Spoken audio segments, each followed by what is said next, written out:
মসজিদ হলো আল্লাহর ঘর, মসজিদ কমিটি কে হবে? আচ্ছা, মসজিদ যদি আল্লাহর ঘর হয়, মসজিদ কমিটি করবে কে? আর কথা নেই, যার ঘর সে। মসজিদ যদি মসজিদ তো আল্লাহর ঘর নাকি, তা কমিটি করবে কে? আল্লাহই করবে। তা আল্লাহ তো কোরআনে কমিটি করে দিয়েছে, আপনারা জানেন না, আপনাদেরকে আমরা বলিনি তাই করেননি। আল্লাহ তো কোরআনে কমিটি করে দিয়েছে, মসজিদ কমিটি কে হবে শুনে নিন, আজ বলে যাচ্ছি। 10 নম্বর পারার 8 নম্বর পৃষ্ঠার 9 নম্বর লাইনে সূরার নাম সূরা তাওবার 18 নম্বর আয়াতে আল্লাহ বলছেন, আমি বলিনি, আমি আয়াতটা পড়ে বাংলায় মানে করছি আপনাদেরকে, খারাপ সেন্স নেবেন না, আমাকে ভুল বুঝে লাভ নেই। মসজিদ কমিটি যে হবে তার কমসে কম আল্লাহ বলেছেন 5টা গুণ থাকতে হবে। কটা কটা কটা? 5টা গুণ। ইন্নামা ইয়া'মুরু মাসাজিদাল্লাহি মান আমানা বিল্লাহ ওয়াল ইয়াউমিল আখিরি ওয়া আকামাস সালাতা ওয়া আতাজ যাকাত ওয়া লাম ইয়াখশা ইল্লাল্লাহ ফাআসা উলাইকা আইয়াকুনু মিনাল মুহতাদিন। আল্লাহ বললেন, আমার ঘরের দায়িত্ব তারাই নেবে যাদের মধ্যে কমসে কম 5টা গুণ থাকবে। 1 নাম্বার, যে ব্যক্তি 100% আমি আল্লাহ আমাকে বিশ্বাস করবে, 1 নাম্বার। 2 নাম্বার, ওয়াল ইয়াউমিল আখিরি, কিয়ামতকে 100% বিশ্বাস করবে। এখানে বসে বসে ভাবুন, কবরে শুতে হবে, কারোর যদি 1 ইঞ্চি জায়গা মেরে খেয়েছি, জবাব আমাকে দিতে হবে। আল্লাহ ছাড় দেয়, ছেড়ে দেয় না। কি বললাম? আল্লাহ ছাড় দেয়, ছেড়ে দেয় না, মনে রাখবেন। 3 নাম্বারটা খুব ইম্পর্টেন্ট, ওয়া আকামাস সালাত। আল্লাহ বলেছেন, আমার ঘরের দায়িত্ব তারাই নেবে যারা 5 ওয়াক্ত নামাজ আদায় করবে। ও বাবা, কত মসজিদের কমিটি আছে দেখবেন 5 ওয়াক্ত নামাজ পড়ে না, ঠিক না বেঠিক? খারাপ ভাববেন না আমাকে। 4 নাম্বার হলো ওয়া আতাজ যাকাত। আল্লাহ বলেছেন, আমার ঘরের দায়িত্ব ওই লোকটা নেবে তার উপরে যদি যাকাত ফরজ হয় আদায় করতে হবে, গরিব হলে আদায় করতে হবে না। 5 নাম্বার হলো ওয়ালাম ইয়াখশা ইল্লাল্লাহ। আমার ঘরের দায়িত্ব ওই লোকটা নেবে যে ব্যক্তি পৃথিবীতে আকাশের নিচে জমিনের উপরে আল্লাহ ছাড়া কাউকে ভয় করবে না। ও বাবা, সামান্য কিছু টাকার জন্য, সামান্য একটা পদের জন্য, সামান্য একটা চেয়ারের জন্য, সামান্য কিছুর জন্য আমরা বৃহৎ জিনিসটাকে একেবারে কি করি? ত্যাগ করে দিই। জ্ঞানীগুণী বুদ্ধিজীবী মানুষ বাড়ি থেকে ভাববেন। চলুন এবার আসছি, মসজিদ কমিটি হলো আল্লাহর পরিচয় দিলাম। মসজিদে যিনি নামাজ পড়ান তাকে আপনারা কি বলেন? জোরে বলুন। আমি আপনাদের হাতে ধরে বলে যাচ্ছি, অনুরোধ করে যাচ্ছি, বাবা, মসজিদে যদি নামাজ আল্লাহর দরবারে কবুল করাতে চান, ইমাম সাহেবদের মাইনে বেশি করে দেবেন। ইমাম সাহেবদের মাইনে বোঝেন তো? ইমাম সাহেবদের মাইনে বেশি করে দেবেন। যে মসজিদে মুসল্লিদের, যে মসজিদে ইমামের মাইনে কম, ওই মসজিদের মুসল্লিদের নামাজ আল্লাহর দরবারে কবুল হওয়া খুবই মুশকিল আছে বাবা। এই বর্তমান যুগের কথা দেখে বলছি। যদি বলেন হুজুর ফতোয়া, বাবা ফতোয়া আমাকে দিতে যাওনি বা 1994 সাল থেকে বাস করছি 2025। আমি নিজে 19 বছর ইমামতি করেছি, 19 বছর ইমামতি করেছি আমি নিজে একটা মসজিদে, 400 টাকা মাইনে। আমার জীবন, সে গ্রামের নাম শুনতে চাইবেন না, পোস্ট অফিস শুনবেন না, তবে থানার নাম আর জেলার নামটা অন্তত বলি, না বললে কষ্ট হবে। থানার নাম জাঙ্গিপাড়া, জেলার নাম হুগলি। থানার নাম জাঙ্গিপাড়া, জেলার নাম হুগলি। গ্রাম পোস্ট আর বললাম না, আপনাদের ভক্তি শ্রদ্ধা সম্মান চটে যাওয়ার সম্ভাবনা খুবই বেশি। এই জন্য বাবা অনুরোধ করে বলে গেলাম। আর আমার এই 19 বছর ইমামতিতে 3টে লোককে আমি পেয়েছিলাম, 3টে লোক এত জ্বালান আমার জ্বালিয়েছে, এত জ্বালান জ্বালিয়েছে, কেয়ামত দুনিয়াতে ছাড়িনি, কেয়ামতের মাঠে ওদের ছাড়বো না। ওই 2টো মরে গেছে আর একটা এখনো বেঁচে আছে। আমি বর্তমান ইমাম সাহেবকে ফোন করে বলি, আরে ও বেঁচে আছে না মরে গেছে? বলছে বেঁচে আছে। আমি দাঁড়া, ওর ব্যবস্থা হবে, যেদিন মরবে সেদিন বলবি, আমার যাবো, জানা যায়।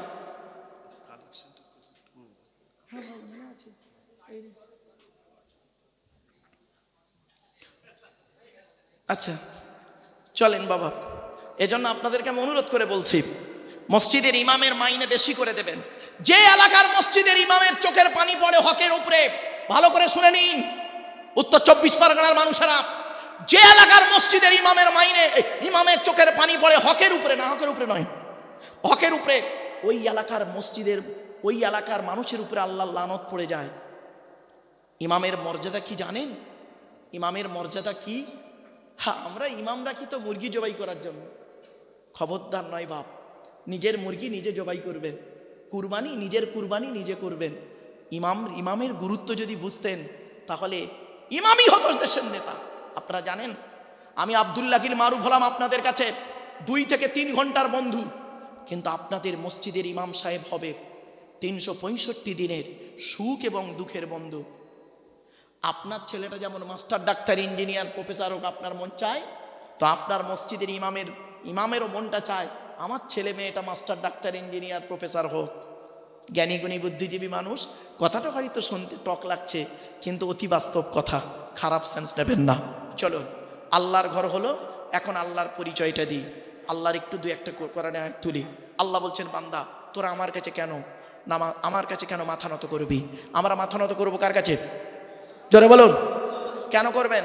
আল্লাহ নিজেই বলছে, আল্লাহুল্লাযী খলাকাকুম মিন দুফিন সুম্মা জাআলা মিন বা'দি দুফিন কুওয়াতান সুম্মা জাআলা মিন বা'দি কুওয়াতিন দুফান ওয়া শাইবা ইয়াখলুকু মা ইয়াশা ওয়া হুয়াল আলীমুল কাদির। 21 নম্বর পারা 9 নম্বর পৃষ্ঠার 8 নম্বর লাইন, সূরার নাম সূরা রুমের মধ্যে আল্লাহ বলে দিলেন, কোন আল্লাহর কাছে তোরা মাথা নত করবি? যে আল্লাহ মায়ের পেটের ভিতর থেকে দুর্বল করে তোদের তৈরি করেছেন, দুর্বল শরীরটাকে আস্তে আস্তে ক্ষমতা দান করেছে, ক্ষমতাবান শরীরটাকে আস্তে আস্তে ওই ক্ষমতাকে কেড়ে নিয়ে তোর বুড়ো বানিয়ে দিয়েছে। কোন আল্লাহর কাছে মাথা নত করব? কোরআন জানিয়ে দিয়েছে, ওয়ালাকাদ খলাকনাল ইনসানা মিন সুলালাতিন মিন তিন সুম্মা জাআলনাহু নুতফাতান ফি করারিম মাকিন। 18 নম্বর পারার 1 নম্বর পৃষ্ঠার 12 নম্বর লাইন, সূরার নাম সূরা মুমিনুনের 12 নম্বর আয়াত। আমি আল্লাহ মাটির নির্যাস থেকে তোদের তৈরি করেছি, বাপ আর মায়ের মিলনের মাধ্যমে ওই পানিটাকে আমি আল্লাহ তোদের মায়ের পেটের ভিতরে সুন্দর করে রেখে দিয়েছি। আর কি করেছি? সুম্মা খলাকুনান নুতফাতা আলাকাতান ফাখলাকুনাল আলাকাতা মুদগাতান ফাখলাকুনাল মুদগাতা ইযামান ফাকাসাউনাল ইযামা লাহমা সুম্মা আনশানাহু খলকান আখর। আমি আল্লাহ তোর মায়ের পেটের ভিতরে ওই পানিটার 40 দিন পরে রক্তপিণ্ড করেছি, তার 40 দিন পরে মাংসপিণ্ড করেছি, তার 40 দিন পরে হাড় তৈরি করেছি, হাড়ে আর মাংসে সুন্দর করে লাগিয়ে দিয়েছি। আমি আল্লাহ তোর মায়ের পেটের ভিতরে সুন্দর একটা আকৃতি দান করেছি। এখন মায়ের পেটে এসে গেলাম, খাওয়াবার দায়িত্ব কার? জোরে বলুন, ওয়ামা মিন দাব্বাতিন ফিল আরদি ইল্লা আলাল্লাহি রিজকুহা ওয়া ইয়ালামু মুস্তাকররাহা ওয়া মুস্তাওদাআহা কুল্লুন ফি কিতাবিম মুবিন। 12 নম্বর পারার 1 নম্বর পৃষ্ঠার 1 নম্বর লাইন, সূরার নাম সূরা হুদের 6 নম্বর আয়াত। কোরআন জানিয়ে দিয়েছে, এই পৃথিবীর জমিনে এমন কোনো প্রাণী নেই রে যার খাবারের দায়িত্ব আমি আল্লাহ নিইনি। বান্দা একবার চিন্তা করে দেখিস, সকালবেলা প্রাণীগুলো খালি পেট নিয়ে বের হয়ে যায়, সন্ধ্যা যখন ঘনিয়ে আসে আমি আল্লাহ তাদের ভরা পেট নিয়ে আবারও বাসায় ফিরায়া দিই। যে আল্লাহ একটা হাতিকে খাওয়াতে পারে, যে আল্লাহ একটা ময়েল সাপকে খাওয়াতে পারে, যে আল্লাহ একটা পিঁপড়েকে খাওয়াতে পারে, সে আল্লাহ আমাকে আপনাকে খাওয়াতে পারে না? শুনে নিন, পৃথিবীতে 84,000 প্রাণী, কত 84,000 প্রাণী, কেউ আগামীকাল খাবারের চিন্তা করে না, একমাত্র মানুষ ছাড়া। ঠিক না বেঠিক? বনের একটা বাঘ, সে চিন্তা করে না আগামীকাল কি খাবো, এ চিন্তা করে না। একটা হরিণ, সে চিন্তা করে না আগামীকাল কি খাবো, সে জানে সৃষ্টিকর্তা আমার খাবার রেডি করে রেখেছে। কিন্তু মানুষ, আমরা কি করি? আগামীকাল কি খাবো ভবিষ্যতের চিন্তা করে এখন থেকে গুছাতে শুরু করি। কিছু বুঝতে পারছেন? শুনে নিন। এরপরে আল্লাহ বলছেন তো দেহের মধ্যে আমি আল্লাহ চারটে জিনিস দিয়েছি গুরুত্বপূর্ণ। বাপেরা বাড়ি থেকে ভাববেন, মা বোন যারা বক্তব্য শুনছেন বাড়ি থেকে ভাববেন। আল্লাহ বলছেন তো দেহের মধ্যে আমি চারটে জিনিস দিয়েছি গুরুত্বপূর্ণ। কি কি? 1 number brain, 2 number heart, 3 number liver, 4 number kidney. ব্রেনটা দিয়েছি ভালো চিন্তা করবি, লোকের গোঁজা মারার চিন্তা করিসনি, ভালো চিন্তা করবি। আর 2 নাম্বার হলো হার্টটা যাতে ব্লক না হয় সে চিন্তা চেষ্টা রাখবি। 3 নাম্বার হলো লিভারটাকে ঠিক রাখবি। পৃথিবীতে লিভারকে ঠিক রাখার জন্য পৃথিবীতে আমি আল্লাহ 2টো খাবার তৈরি করেছি, একটার নাম পেঁপে আর একটার নাম বাতাবি লেবু। এরপরে আল্লাহ বললেন আরেকটা অর্গান তো দিয়েছি দেহের মধ্যে, তার নাম হলো কিডনি। 2টো দিয়েছি, যদি একটা খারাপ হয়ে যায় কোনো রকমে আর একটা দিয়ে কাজ চালিয়ে নিবি, আর যদি দুটোই খারাপ হয়ে যায় বাঁচার আশা ছেড়ে দিবি। বুঝতে পারছেন? তার মানে শেষ। এরপরে আল্লাহ বলছেন বান্দা শোন, তো দেহের মধ্যে আমি 9টা ছিদ্র দিয়েছি। কটা? আমাদের দেহের মধ্যে 9টা ছিদ্র আছে। এই 9টা ছিদ্রের যে কোনো একটা ছিদ্রের মাধ্যমে ফেরেশতার দ্বারাই আল্লাহ পাক আত্মা বের করে নেয়। 9টা ছিদ্রের নাম কি? 2 চোখ, 2 নাক, 2 কান, 1টা গাল, 7টা সামনে পেছনে, এই 9টা ছিদ্র। কত মানুষ মারা গেছে দেখবেন আপনাদের গ্রামে, গিয়ে দেখবেন লোকটা মারা গেছে, পেশাব ফিরে ফেলেছে, বুঝে নেবেন আত্মাটাও আল্লাহর পেশাবের রাস্তা দিয়ে বের করেছে। কত মানুষ মারা গেছে দেখবেন গিয়ে পায়খানা ফিরে ফেলেছে, বুঝে নেবেন আত্মাটা আল্লাহর পায়খানা রাস্তা দিয়ে বের করে নিয়েছে।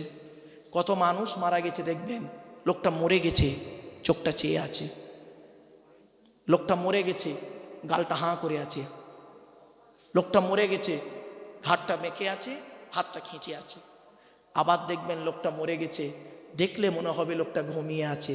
কিভাবে মরতে চান পূর্ব সিমলার মানুষেরা?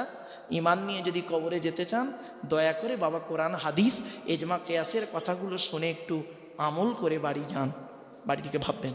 চলুন এরপরে আল্লাহ বলছেন বান্দা তো দেহের মধ্যে 3টে জিনিস দিয়েছি আলাদা। কি? 1 নাম্বার ব্লাড গ্রুপ আলাদা। এজন্য আমি বলি হিন্দু মুসলিম কাঁধে কাঁধ মিলিয়ে চলবেন। হিন্দু মুসলিম পৃথিবীতে চলতে গিয়ে কোনোদিন ঝগড়া মারামারি করবেন না। কিসের হিন্দু কিসের মুসলিম মারামারি করেন আপনারা? রাগ করবেন না। আপনারা কি জানেন হিন্দুদের রক্তের ভিতরে মুসলমানদের রক্ত আছে, আর মুসলমানদের রক্তের ভিতরে হিন্দুদের রক্ত আছে? প্রমাণটা দেবো। আপনাদের এলাকায় ব্লাড ডোনেশন ক্যাম্প হয়, রক্তদান শিবির। আচ্ছা, ব্লাড যখন নেওয়া হয় তখন বলা হয় নাকি এই ও হিন্দু ও রক্ত আলাদা কর, ও মুসলিম ও রক্ত আলাদা কর, বলে নাকি? আরে ব্লাডের মধ্যে কাস্টের কোনো ডিভাইডেড থাকে না, ব্লাডের মধ্যে কালারের কোনো ডিভাইডেড থাকে না, ব্লাডের মধ্যে জেন্ডারের কোনো ডিভাইডেড থাকে না, ব্লাডের মধ্যে গ্রুপের ডিভাইডেড করা হয়। ব্লাডের 4টে গ্রুপ। কটা? এখানে অনেক মানুষ বসে আছে ও নিজের ব্লাড গ্রুপ কি ও নিজেও জানে না। বাবা অনুরোধ করে যাচ্ছে কথাগুলো একটু চেষ্টা করবেন জানার। ব্লাডের 4টে গ্রুপ, এ বি, এই সি নয়, অনেকে জানে না, খালি এ বি সি বলে ফেলে। এ বি আর ও। আবার বলছি শুনে নিন অন্তত, এ বি আর ও প্রত্যেকটার মাইনাস প্লাস। একটা হিন্দু রক্তের ভিতরে 3টে জিনিস পাওয়া যায়, লোহিত কণিকা, শ্বেত কণিকা, অনুচক্রিকা, as a same no difference. একটা মুসলমানের রক্তের ভিতরে এই 3টেই পাওয়া যায়। কিসের হিন্দু কিসের মুসলিম মারামারি করেন? হে হিন্দু, মন্দিরে গিয়ে যাকে ঈশ্বর বা ভগবান বলে ডাকো তাকে জীবনে মন্দিরে পাবে না। হে খ্রিস্টান, গির্জায় গিয়ে যাকে গড বলে ডাকো তাকে জীবনে গির্জায় পাবে না।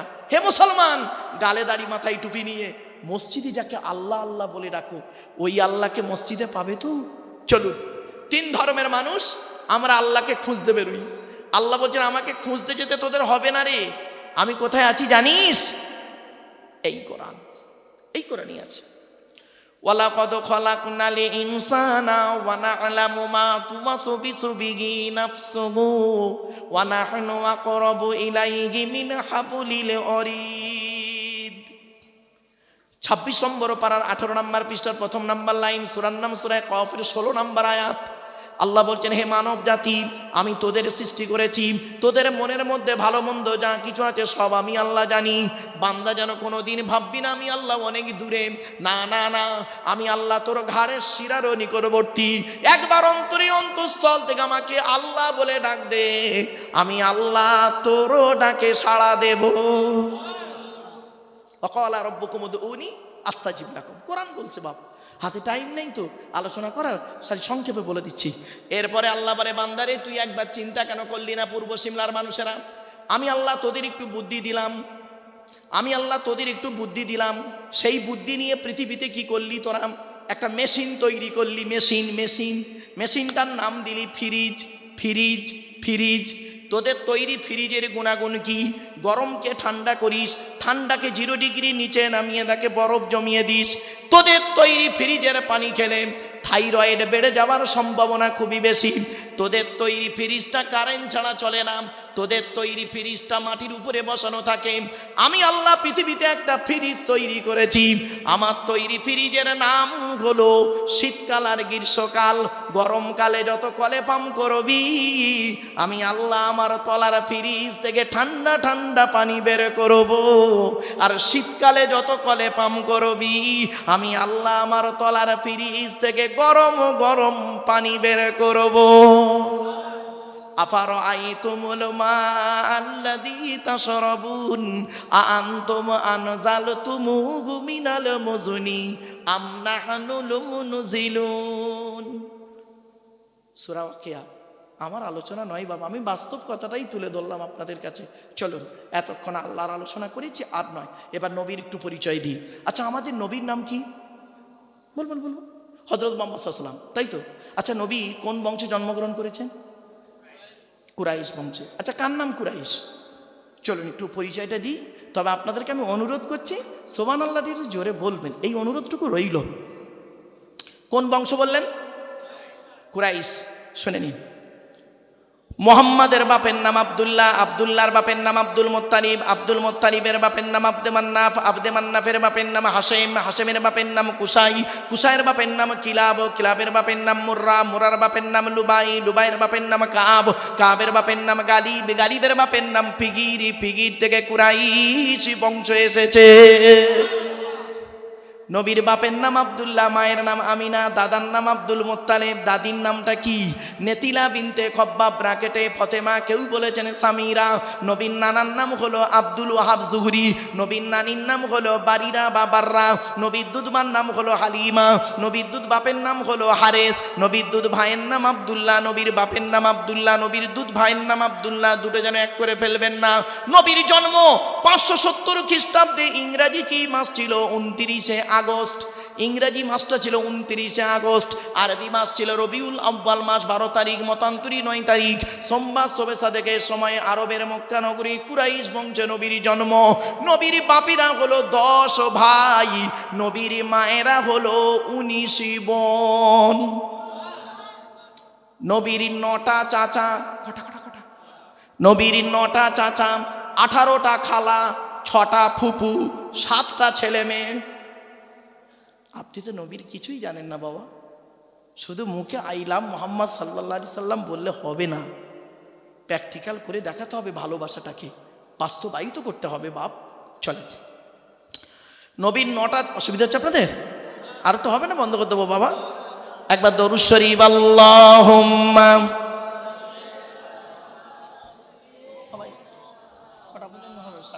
একটু বাড়বে, আমার অসুবিধে নেই।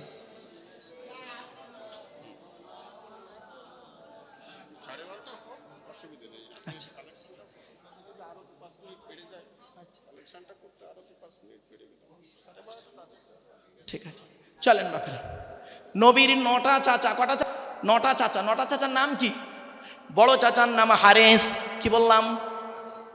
হারেস, জুবায়ের, মুকাইম, ফাইদাক, জাইদাক, আবুল আহাব, হামজা, আব্বাস, আবু তলেব।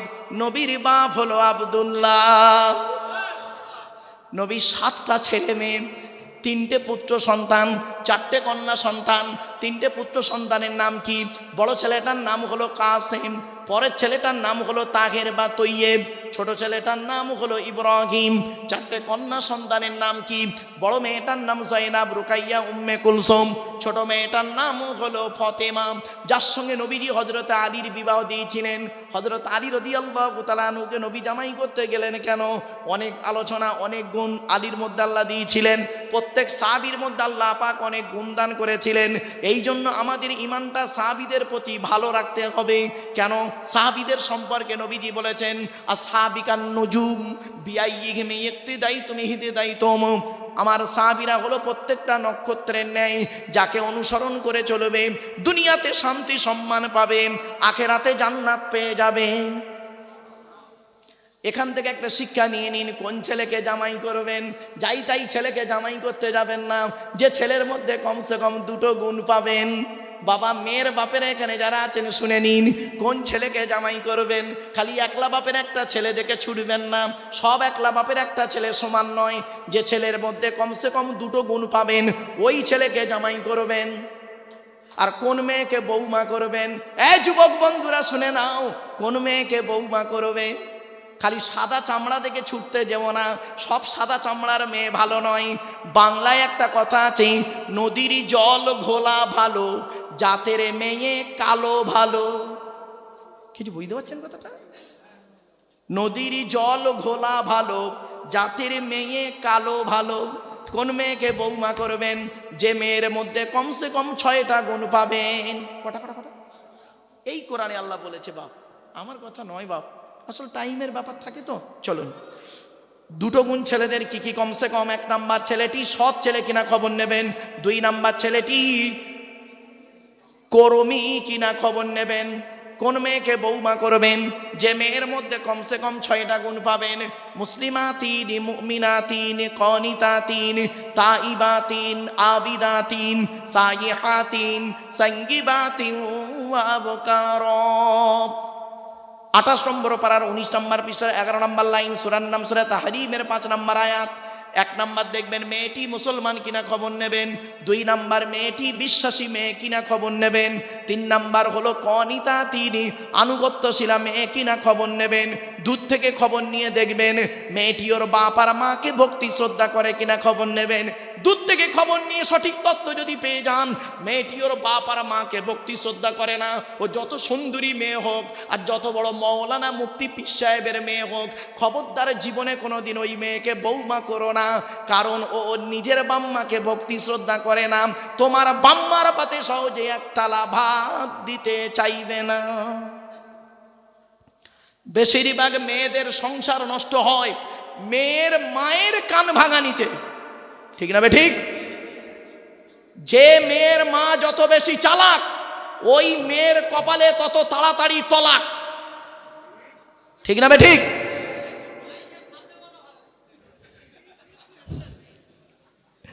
শুধু তাই নয়, শুনে নিন, যে মেয়ে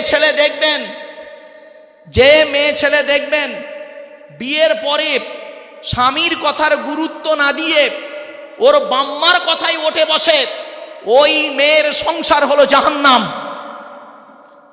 কি ভাবছেন আপনি? বাড়ি থেকে ভাববেন, চলুন খালি শুনে যান একটু দয়া করে, আসলে টাইম শর্ট তো ওই জন্য। চলুন, আল্লাহ নবী একদিন সাহাবীদেরকে বললেন, নবী সাহাবীদেরকে বলছেন, তোমাদের বাড়িতে কয় শ্রেণীর মেয়ে ছেলে আছে গো? সাহাবীরা বললেন, হে নবী, আমাদের বাড়িতে 4 শ্রেণীর মেয়ে ছেলে আছে। কয় শ্রেণীর? আপনার আমার বাড়িতে আছে 4 শ্রেণীর মেয়ে ছেলে। কে কে? মা, বোন, মেয়ে, বউ। মা, বোন, মেয়ে, বউ, 4 শ্রেণীর মেয়ে ছেলে। নবীজি বললেন, তোমরা কি করে বুঝবে এই 4 শ্রেণীর মেয়ে ছেলে জান্নাতি না জাহান্নামী? সাহাবীরা পুরো চুপ। এ কি করে বলবো জান্নাতে যাবে না জাহান্নামায় যাবে? নবীজি বললেন, শোনো, যে সমস্ত মেয়েদের মধ্যে কমসে কম 6টা অভ্যাস থাকবে, ওই মেয়ে ছেলে যত নামাজ পড়বে, রোজা রাখবে, হজ করবে, ওই মেয়ে ছেলে জাহান্নামী ওই মেয়ে ছেলের প্রতি আল্লাহর গজব। 6টা অভ্যাস কমসে কম। আজ বাড়ি যাবেন, দয়া করে এই 6টা কথা শুনে যান। বাড়িতে গিয়ে যদি আপনার মায়ের মধ্যে এই 6টা অভ্যাস থাকে, 6টার একটা থাকলে মায়ের দুটো পায়ে জড়িয়ে ধরে বলবেন, মা এই অভ্যাসটাকে তুমি পরিবর্তন করো, নইলে তোমার নামাজ রোজা কবুল হবে না। বোনের মধ্যে যদি এই অভ্যাস থাকে পরিবর্তন করবেন, মেয়ের মধ্যে যদি থাকে পরিবর্তন করবেন, স্ত্রীর মধ্যে যদি থাকে তাকে বোঝাবেন। 6টা অভ্যাস কি, দয়া করে একটু শুনে যান। 1 নাম্বার, নবী বললেন ওই মেয়ে ছেলে নামাজ পড়ে রোজা রেখে হজ করে জাহান্নামায় যাবে কোরআন তেলাওয়াত করে, যে মেয়ে ছেলে স্বামীর সঙ্গে যখন কথা বলে মেজাজ দিয়ে কথা বলে। আছে না অনেক মেয়ে ছেলে দেখবেন পাড়ার লোকের সঙ্গে কথা বলে মিষ্টি ভাষায়, আর স্বামীর সঙ্গে যখন কথা বলে দেখবেন মেজাজ দিয়ে কথা বলে। এজন্য মা বোনদের বলে যাচ্ছি, অনুরোধ করে বলে যাচ্ছি, একজন মেয়ে ছেলে 3 জনকে খুশি করলে জান্নাতি। কি? এ নারী, তুমি তোমার রব আল্লাহকে খুশি করো, অর্থাৎ কোরআন মোতাবেক জীবনযাপন করো। 2 নাম্বার নারী, তুমি তোমার নবীকে খুশি করো, অর্থাৎ নবীর হাদিস মোতাবেক জীবনযাপন করো। 3 নাম্বার নারী, তুমি তোমার স্বামীকে হকের উপরে খুশি করো। তোমার হকের উপরে তোমার স্বামী যদি নারাজ থাকে আল্লাহ নারাজ হয়ে যাবে, মাথায় তুমি কথাটা রেখো। 1 নাম্বার। আর ছেলেদেরকেও বলে দিচ্ছি, একজন পুরুষ যদি 4 জনকে খুশি করে জান্নাতি। হে পুরুষ, তুমি তোমার রব আল্লাহকে খুশি করো, অর্থাৎ কোরআন মোতাবেক জীবনযাপন করো। 2 নাম্বার, হে পুরুষ, তুমি তোমার নবীকে খুশি করো, নবীর হাদিস মোতাবেক সুন্নাহ মোতাবেক জীবনযাপন করো। 3 নাম্বার, পুরুষ, তুমি তোমার হকের উপরে তুমি তোমার বাপকে খুশি করো, জন্মদাতা বাপকে খুশি করো। 4 নাম্বার, পুরুষ, পেটে ধরা মাকে খুশি করো। এই কোরআনে আল্লাহ বলেছেন আল্লাহর নবীদের পরই স্থান হলো বাপ আর মায়ের। যাদের বাড়িতে বৃদ্ধ পিতামাতা বেঁচে আছে তাদের বাড়িতে আল্লাহর রহমত ঝরে ঝরে পড়বে। একটা আয়াত শুধু বলি, আল্লাহর নবীর কাছে একজন ব্যক্তি এসেছেন, লোকটার নাম হলো আমর জামুহ রাদিয়াল্লাহু তাআলা আনহু। প্রচুর টাকার মালিক, এলাকার সবথেকে বড় ধনী, মদিনার সবথেকে ধনী লোক ছিলেন। তিনি নবীজির দরবারে আসছেন।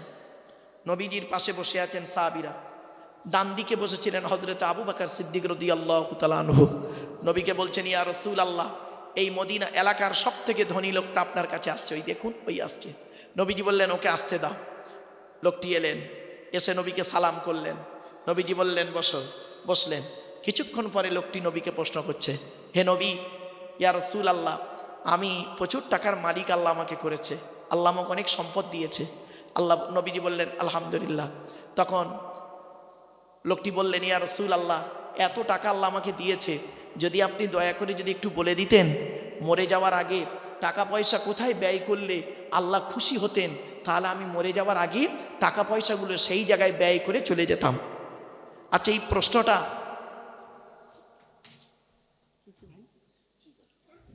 এই প্রশ্নটা ভালো না খারাপ? ভালো তো। ব্যাস, উনি শুধু নবীকে প্রশ্ন করেছেন, হে নবী, টাকা পয়সা কোথায় ব্যয় করলে আল্লাহ খুশি হবে, আপনি বলে দেন, আমি সেখানেই ব্যয় করে যেন কবরে যেতে পারি। উনি বলে বসে আছেন, সঙ্গে সঙ্গে আল্লাহ পাক করলেন কি, ওনাকে কেন্দ্র করে কোরআনের এই আয়াতটা নাযিল হয়ে গেল। ইয়াসআলুনাকা মাযা ইউনফিকুন কুল মা আনফাকতুম মিন খায়রিন ফালিল ওয়ালিদাইনি ওয়াল আকরাবিন। 2 নম্বর পারার 12 নম্বর পৃষ্ঠা 13 নম্বর লাইন, সূরার নাম সূরা বাকারার মধ্যে আল্লাহ বলে দিলেন, নবী, তোমাকে ওরা প্রশ্ন করছে টাকা পয়সা কোথায় ব্যয় করলে আল্লাহ খুশি হবে, নবী তুমি বলে দাও টাকা পয়সা সর্বপ্রথম তোমরা তোমাদের বুড়ো বুড়ি বাপ আর মায়ের পিছনে ব্যয় করবে, আল্লাহ খুশি হয়ে যাবে। মায়ের ওষুধ কেনার পয়সা দেয় না, শাশুড়িকে হজে নিয়ে যাচ্ছে, শাশুড়ির হজে নিয়ে যাচ্ছে জামাই, আর মা ওদিকে মরে যাচ্ছে, ওষুধ কেনার পয়সা দেয় না। আগেই বলে গেলাম বাপেরাম। এবার আসছি 2 নাম্বার, নবীজি বললেন ওই নারীর প্রতি আল্লাহর গজব, যে নারী স্বামীর দুর্নাম বদনাম অন্যের কাছে করে বেড়ায়। অনেক মা বোন আছে দেখবেন, 4 ছেলের মা হয়ে গেল, 9-এ পড়তে পড়তে যে ছেলেটার সঙ্গে প্রেম করত তার নাম্বারটা জোগাড় করে আজও তার সঙ্গে চলছেন পাপ কাজ, স্বামীর সঙ্গেও সংসার চলছে। 3 নাম্বার, নবীজি বললেন ওই নারী হলো জাহান্নামী নারী, নামাজ পড়ে রোজা রেখে জাহান্নামায় যাবে। যে নারী স্বামী থাকতে অন্য পুরুষের সঙ্গে পরকীয়ায় লিপ্ত হয়। 4 নাম্বার নবী বললেন ওই নারী নামাজ পড়ে রোজা রেখে হজ করে জাহান্নামায় যাবে যে নারী বিনা কারণে স্বামীর বিছানা ছেড়ে দিয়ে অন্য বিছানায় রাত কাটায়। ও যার পারে মেয়ে হোক, স্বামীর বিছানা ছেড়ে দিয়ে অন্য বিছানায় রাত কাটায় যে নারী বিনা কারণে।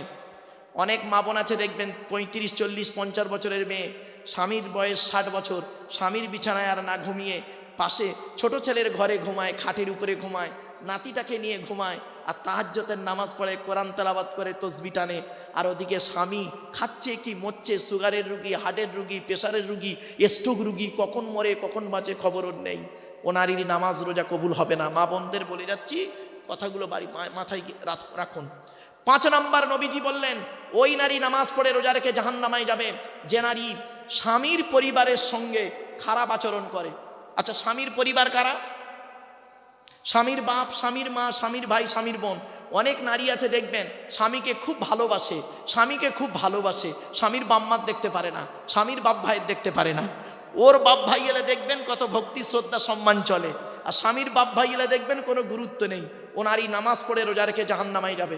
6 নাম্বার হলো ওই নারী জাহান্নামী নারী যে নারী তার স্বামীকে বলে তোমার সঙ্গে বিয়ে হয়ে আমার জীবন নষ্ট হয়ে গেছে, আমার মতো মেয়ে বলে তুমি বেঁচে গেলে, অন্য কেউ হলে বুঝতে পারতে। ওই নারী হলো জাহান্নামী নারী। কারণ জন্ম মৃত্যু বিবাহ কার হাত? আল্লাহর হাত। এটা মাথায় রাখবেন। চলুন ওদিকে আর গেলাম না, যে আয়াতটা পড়েছিলাম ওই আয়াতের আলোচনা করি, শেষের দিকে নিয়ে যাব। আচ্ছা, আমি আপনাদের কাছে করজোড়ে নিবেদন করছি, দয়া করে একবার হাতটা তুলে দেখাবেন এখানে যারা বসে আছেন, দাঁড়িয়ে আছেন, কাদের বাপ মারা গেছে অথবা মা মারা গেছে অথবা বাম্মা দুজনে মারা গেছে? একটা হাত তুলুন না, লজ্জা লাগছে। বাম্মা মারা গেছে, হাত তুলতে লজ্জা না মুসলমান? নামা নামা নামা। আমিও আপনাদের মতো পিতামাতা হারা সন্তান। 2019 সালে অক্টোবর মাসের 3 তারিখ শুক্রবার 5:30টার সময় আমি আমার বাপকে হারিয়েছি।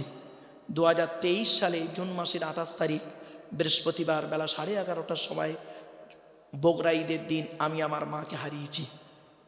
এই পৃথিবীর সর্বশেষ আমার মরা বাম্মার মুখ, আমার মরা বাম্মার মুখ সর্বশেষ ব্যক্তি যে দেখেছে পৃথিবীর কোনো মানুষ যদি দেখে থাকে সেটা হলাম আমি।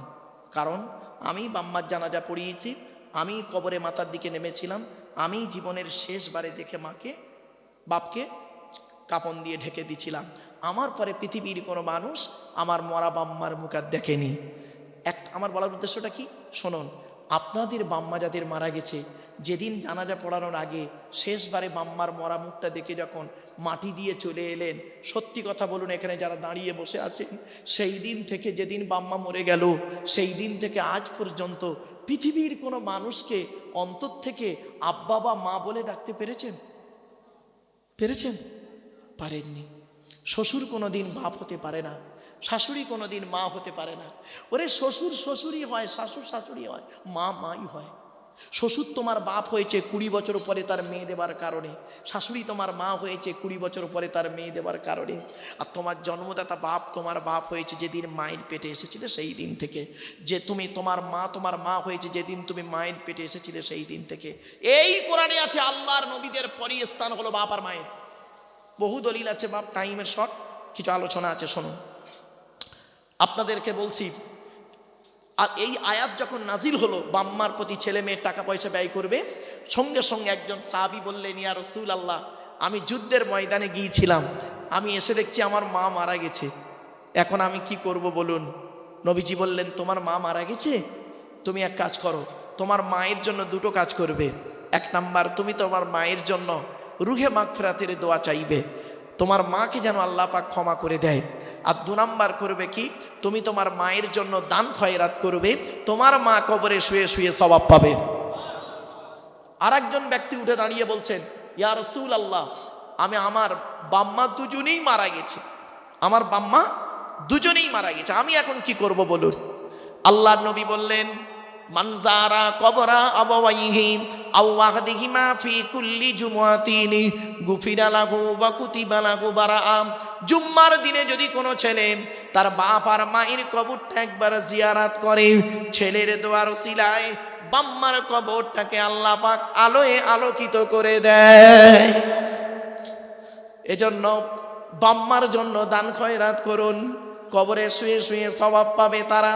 আর আপনি দান করলে আপনার লাভ কি হবে? কোরআনের বহু আয়াত আছে। তাই সেজন্য আপনাদের কাছে আমি কি মাদ্রাসার জন্য ভাই